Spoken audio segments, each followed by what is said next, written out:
ஈஸியாக மீன் குழம்பு எப்படி வைக்கலான்னு பார்க்கலாம் வாங்க. இதுக்கு ஒரு கடாய் வச்சுட்டு கொஞ்சமாக எண்ணெய் ஊற்றிட்டு கறிவடை இருந்தால் போட்டுக்கோங்க, அப்படி இல்லைனா வெந்தயம் போட்டுக்கோங்க. கொஞ்சமாக சின்ன வெங்காயம் அரைச்சி அதையும் சேர்த்துட்டு நல்லா வதக்கிக்கோங்க.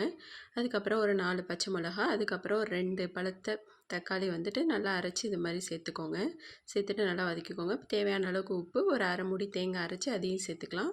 ஒரு ஸ்பூன் மஞ்சத்தூள், 2 ஸ்பூன் அளவுக்கு மல்லித்தூள், 2 ஸ்பூன் மிளகாய் தூள் போட்டுக்கோங்க. காரத்துக்கு தகுந்த மாதிரி கூட போட்டுக்கலாம்.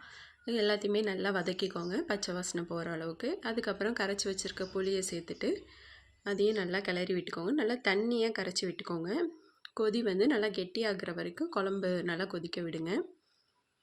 பாருங்க நல்லா கொதிச்சிட்ருக்கு. இதேமாதிரி நல்லா கொதித்ததுக்கப்புறமா இப்போ நம்ம அரிஞ்சு வச்சுருக்க மீனை சேர்த்துடலாம். மீன் எல்லாத்தையுமே சேர்த்துட்டு நல்லா ஒரு 10 நிமிஷம் கொதிக்க விடுங்க. அப்புறம் ஒரு மாங்காய் சேர்த்துட்டு ஒரு 2 கொதி வர அளவுக்கு கொதிக்க விடுங்க. அவ்வளோதாங்க, சூப்பரான மீன் குழம்பு ரெடி. ரொம்ப சிம்பிளாக ஈஸியாக செஞ்சிடலாம். கண்டிப்பாக நீங்களும் ட்ரை பண்ணி பார்த்துட்டு எப்படி இருந்துச்சுன்னு கமெண்டில் சொல்லுங்கள். வீடியோ பிடிச்சிருந்தால் லைக் பண்ணுங்கள்.